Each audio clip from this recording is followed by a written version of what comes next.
Coméntanos, Gerardo, ¿de qué trata el Evangelio de hoy? Mira, Carlos, resulta que en los pasajes anteriores, Mateo nos ha venido contando acerca de las discusiones y controversias que Jesús tuvo con los escribas y fariseos.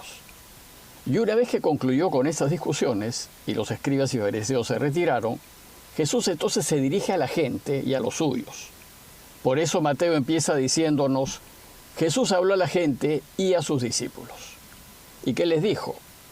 Mira, Carlos, en la enseñanza de hoy, Mateo va a resumir la crítica frecuente que Jesús hacía a escribas y fariseos para que nosotros los cristianos no hagamos como ellos. Hay que tener en cuenta que las palabras de Jesús en este Evangelio no son para gente distinta a nosotros. Pues muchas veces pensamos que esas críticas están dirigidas solo a ellos, ¿no? A los escribas y fariseos de su tiempo. Pero no, están dirigidas a gente como nosotros, porque a menudo nosotros actuamos como ellos. Lo que aquí Jesús hace es criticar la actitud de esos personajes, que es una actitud que muchos de nosotros podemos tener y que impiden que Dios pueda reinar. Por eso tenemos que evitar desentendernos de esas palabras, ya que nosotros también podríamos proceder así. Más bien debemos dejarnos cuestionar por ellas, porque como vamos a ver, son muy actuales y pertinentes. Así es que, Carlos, te invito pues a conversar acerca de este interesante evangelio. Ante todo, Gerardo, una curiosidad. ¿A qué se debe que Jesús critique a escribas y fariseos delante de la gente? Bueno, recuerda, Carlos, que los escribas eran los maestros de la ley, los que le estudiaban y conocían muy bien, y por tanto, los que hacían muchas veces las veces de abogados y jueces, porque la ley regía pues las relaciones de la sociedad, ¿no? Y los fariseos eran una hermandad religiosa laica de diversas clases sociales, que se ufanaban no solo de conocer la ley, sino también de cumplirla al pie de la letra. Entonces, como estos dos grupos judíos conocían muy bien la ley de Moisés, frecuentemente la enseñaban. Por eso el texto de hoy empieza diciéndonos, en la cátedra de Moisés se han sentado los escribas y fariseos. Sentarse en la cátedra indica que son ellos quienes enseñan la ley y juzgan según ella. Pues normalmente quienes se sientan en una cátedra son los catedráticos que saben la materia. En este caso ellos son los que dicen cómo debe entenderse e interpretarse la ley. Y naturalmente ellos nos deberían dar ejemplo de cómo hay que vivirla. Pero la pregunta es, si la ley es palabra de Dios, y eso es lo que hay que enseñar, ¿por qué Jesús los critica? Porque si bien el fin que buscan ellos es bueno, que conozcan toda la palabra de Dios, ellos tenían una actitud de incoherencia, de soberbia, que impedía que la ley pueda producir frutos o pueda conseguir su fin, que es acercarnos a Dios. Es decir, el problema era que la mayoría de ellos no vivía según lo que enseñaba. Jesús tenía amigos, escribas y fariseos que eran verdaderos observantes de la ley. Pero desgraciadamente la gran mayoría de ellos no eran verdaderos observantes, solo aparentaban observarla. Y entonces Jesús va a hacer 3 duras críticas a esos últimos y los va a acusar de ser inconsecuentes, de ser falsos y de sentirse superiores a los demás. Y esto porque lo que enseña de palabra no lo muestran en su modo de vivir y en consecuencia no deberían estar sentados en la cátedra de Moisés. Gerardo, entonces, ¿qué te parece si nos explicas más en detalle estas 3 críticas que hace Jesús? Claro, Carlos. Mira, la primera es la siguiente. Jesús les dice que ellos son inconsecuentes, porque les dice, hagan y cumplan lo que les digan, pero no hagan lo que ellos hacen, porque ellos no hacen lo que dicen.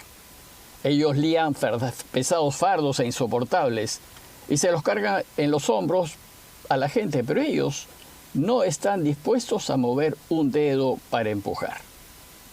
Bueno, pues esta primera crítica de Jesús se debe a que ellos no hacen lo que dicen. Es decir, no ponen en práctica lo que exigen a los demás, ni viven de la manera como pretenden que los demás vivan. Una persona inconsecuente puede hablar muy bonito, pero si no hace lo que dice, sus palabras se las lleva el viento y terminan siendo personas vacías, de poco valor y sin autoridad moral. Y Jesús aquí nos enseña que no debemos ser como ese tipo de personas. Debemos ser consecuentes y vivir y poner en práctica lo que creemos y afirmamos. Es decir, debemos estar dispuestos a seguir el camino cristiano en toda su radicalidad y exigencia. Pues para Jesús, el cristiano debe ser siempre una persona justa, honesta, veraz y misericordiosa, siempre dispuesta a servir a todos, siempre dispuesta a ayudar, especialmente al que más necesita, siempre dispuesta a perdonar y siempre dispuesta a perder con tal de defender y estar del lado de lo que es justo y verdadero. Por tanto, ante esta primera crítica de Jesús debemos preguntarnos si nosotros vivimos lo que enseña Él, o si somos tan inconsecuentes como esos escribas y fariseos. Nos queda claro entonces la primera crítica, que son inconsecuentes y que no viven lo que predican. ¿Y la segunda crítica de Jesús, Gerardo? Bueno, la segunda es que Jesús los acusa de ser falsos, de buscar notoriedad, es decir, de que los vean. En realidad es como que ellos quieren salir siempre en los medios, estar en las primeras planas, que los entrevisten, etc. Pues dice el texto que todo lo que hacen es para que los vea la gente. Y da ejemplos. Alargan las filacterias y ensanchan las franjas del manto. Les gustan los primeros puestos en los banquetes y los asientos de honor en las sinagogas. Bueno, pues las filacterias son pequeñas cajitas de cuero que contienen dentro textos selectos de la ley, que los judíos se ponen al momento de rezar y se las atan con cintas de cuero o al brazo izquierdo cerca al corazón o en la frente. Bueno, pues alargarlas era hacerlas más llamativas. Lo mismo hacían con las franjas del manto que usaban para hacer oración, para que los vean, para resaltar, ¿no? Y buscaba los primeros puestos a fin de ser honrados por los demás.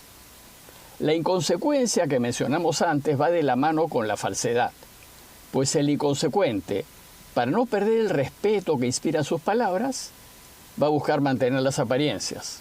Y por tanto aquí el problema es de apariencia.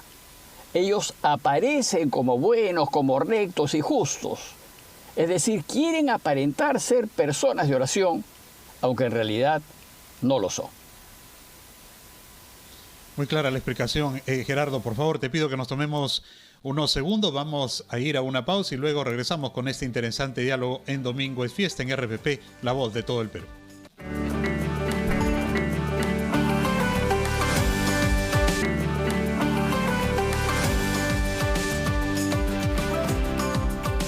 Estamos en Domingo es Fiesta, soy Carlos González y estoy acompañado del padre Gerardo Aste conversando sobre el Evangelio de hoy. Gerardo, tenemos una pregunta de uno de nuestros oyentes, vamos a escucharla y después tenemos tu respuesta. Hola padre, buenos días, soy Sofía. Padre Gerardo, hoy hay muchos cristianos que, así como esos escribas y fariseos, son inconsecuentes y solo quieren que los vean. ¿Qué nos puede decir de esto? Tienes razón, Sofía. Desgraciadamente, entre los seguidores de Jesús hay muchos que actúan como esos falsos escribas y fariseos. Porque lo que buscan es aparecer buenos, justos y rectos, y mostrarse ante los demás como piadosos, religiosos y comprometidos. Se dan golpes de pecho, rezan diariamente el rosario, van a misa con frecuencia y comulgan delante de todos para que los vean. Pero solo lo hacen para mostrarse, para aparentar que son cristianos comprometidos. El problema es que en la vida cotidiana, cuando nadie los ve, ellos viven de manera egoísta, maltratan a sus dependientes y tratan a sus próximos con la punta del pie. A Dios gracias, sus obras los delatan y tarde o temprano siempre quedan en evidencia su falsedad. El asunto es que las personas que actúan de esta manera le hacen mucho daño a la iglesia, porque engañan al de corazón sincero y además dejan muy mal al cristianismo y al camino cristiano. Bueno, pues nosotros los que queremos ser verdaderos seguidores de Jesús, deberíamos actuar como verdaderos cristianos y ser siempre personas coherentes, íntegras, cabales y verdaderas. No debemos parecer buenos, sino serlo, incluso aunque a veces no lo parezcamos. Pero sobre todo debemos tener el corazón bueno. Por eso y para no equivocarnos, nunca debemos juzgar por las apariencias. Gerardo, no nos hemos olvidado. ¿Cuál es la tercera crítica que Jesús hace a esos escribas y fariseos? Claro, Carlos, mira, la tercera crítica de Jesús es que acusará a estos escribas y fariseos de sentirse superiores a los demás. Pues lo que buscan es que la gente los llame maestros. Ustedes, en cambio, dice Jesús, no se dejen llamar maestro, porque uno solo es su maestro, y todos ustedes son hermanos. Bueno, pues resulta que todas estas personas que actúan como los escribas y fariseos solo buscan honores, ser alabados, reconocidos y respetados por los demás. Y como se sienten merecedores de respeto, les gusta y exigen que los traten con respeto y les digan maestros, padres, consejeros, jefes, superiores, ingenieros, doctores, aunque no lo sean. Pero exigen que les digan doctores e ingenieros, por ejemplo, ¿no? Sin embargo, nosotros, los creyentes, sabemos que todos somos iguales ante Dios y que ninguno es superior al otro. Pues si alguno tiene algo más en potencia, inteligencia y voluntad, se hace más responsable ante Dios que quienes no tienen o que tienen menos. Lo cierto es que aquí Jesús va con toda fuerza contra esa actitud de sentirnos superiores a los demás. Y nos dice, ustedes no se dejen llamar maestro, porque uno solo es su maestro, y todos ustedes son hermanos. Y no llamen padre de ustedes a nadie en la tierra, porque uno solo es su Padre del cielo, y no se dejen llamar consejeros, porque uno solo es su consejero, Cristo. Ajá, y Gerardo, ante esto tengo una duda. Si Jesús dice que a nadie debemos llamar padre, entonces ¿por qué a algunos responsables de la iglesia se les dice padres? Bueno, agradezco mucho tu pregunta, Carlos, porque yo siempre te digo que me llame Gerardo, pero a veces no me llama Gerardo en realidad, ¿no? Cierto.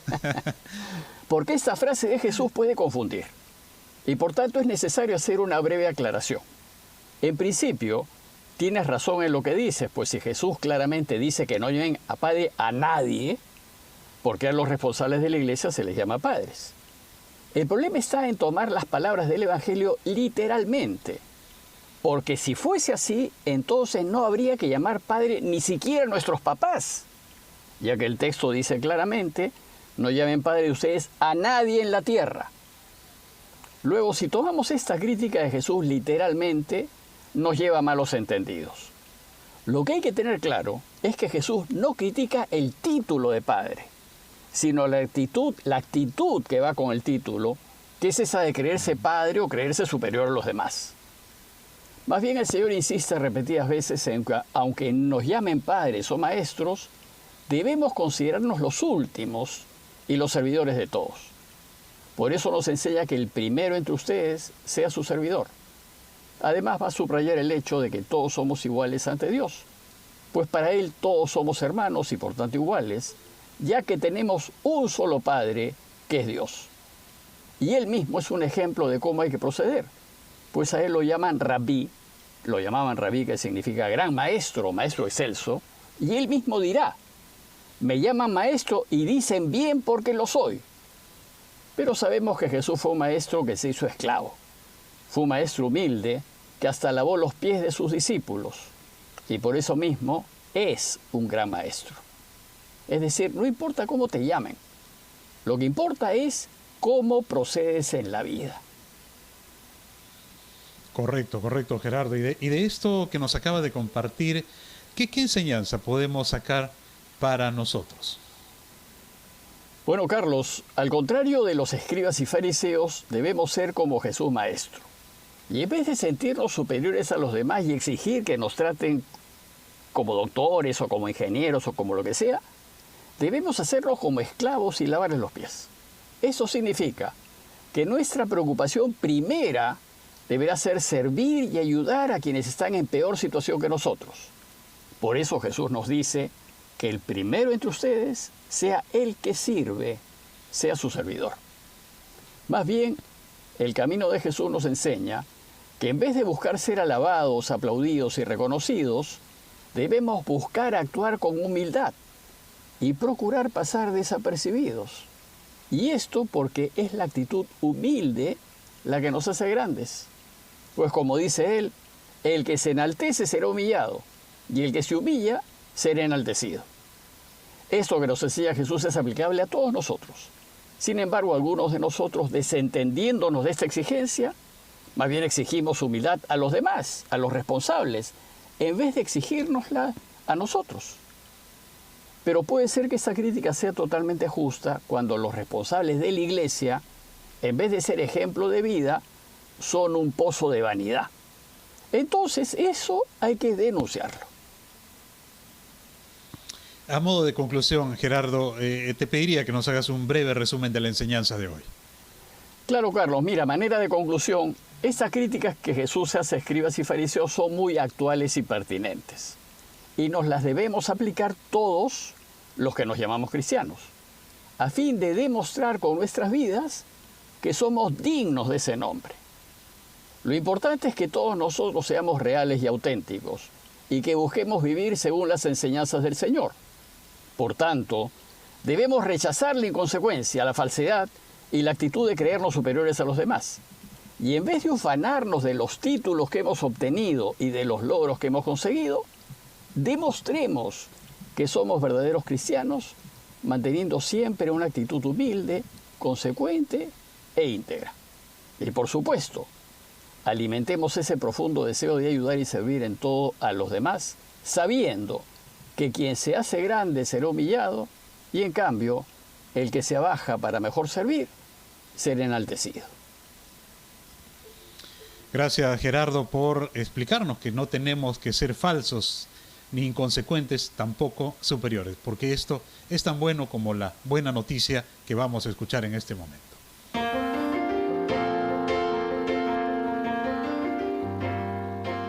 El 10 de noviembre la Iglesia recuerda la memoria del Papa León Magno o León el Grande.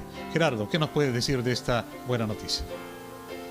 Mira, Carlos, el León fue Papa entre los años 440 y 461, en un tiempo que fue muy difícil para la Iglesia, porque en esos tiempos el Imperio Romano de Occidente, cuya capital era Roma, se estaba deshaciendo a causa de las invasiones bárbaras.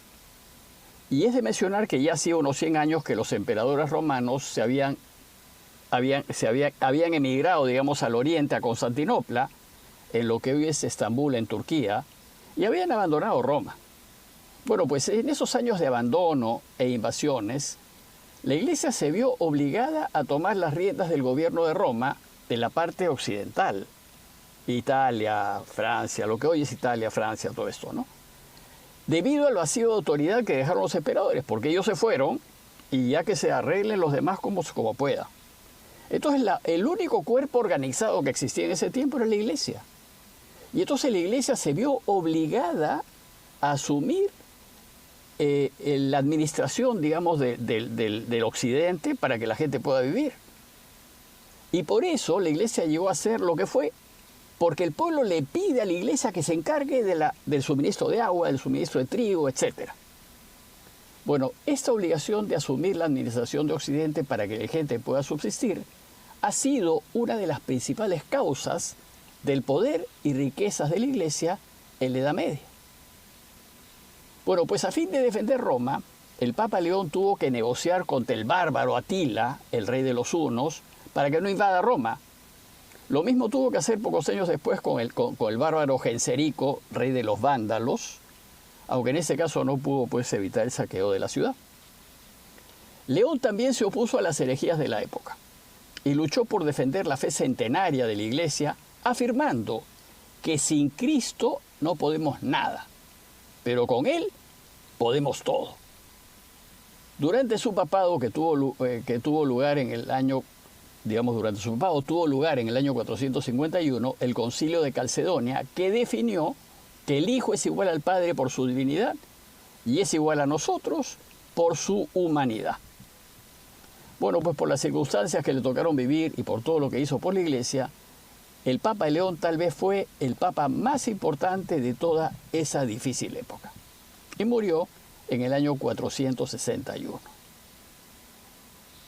Gracias, Gerardo, por esta importante información. Ya hemos llegado a la parte final del programa de hoy, pero antes queremos recibir la bendición de Dios. Claro, Carlos, vamos a pedirle entonces a la Virgen María que interceda por nosotros en todo lo que hagamos y pedirle a Dios, que es bueno y que es misericordioso, y que es Padre, Hijo y Espíritu Santo, que nos bendiga a todos y que permanezca siempre con todos nosotros. Amén. Carlos, muchísimas gracias. Gracias también a todos ustedes y a todos les deseo un muy buen domingo y una buena semana. Un gran abrazo, Gerardo, un gran abrazo también para todos nuestros oyentes. Hasta una próxima edición, amigos, de Domingo es Fiesta aquí en RPP, la voz de todo el Perú. Muy buenos días.